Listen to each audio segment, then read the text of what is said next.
ଦିନେ ଝିଅ ପର୍ବ ଜନ୍ମ ଦିନେ ପୋଷାକ ସିଲେଇ ପାଇଁ ଦୋକାନରେ ତାର ଭିଡ଼ କରନ୍ତି।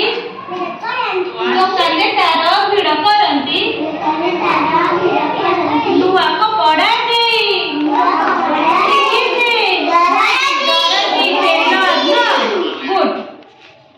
ଧନୀରୁ ଗରିବ ପିଲାଠୁ ବୁଢ଼ା ସଭିଙ୍କ ପାଦକୁ ରକ୍ଷା କରିବା ପାଇଁ ମୁଁ ନାନା ପ୍ରକାର ତିଆରି କରେ ପାଦୁକା।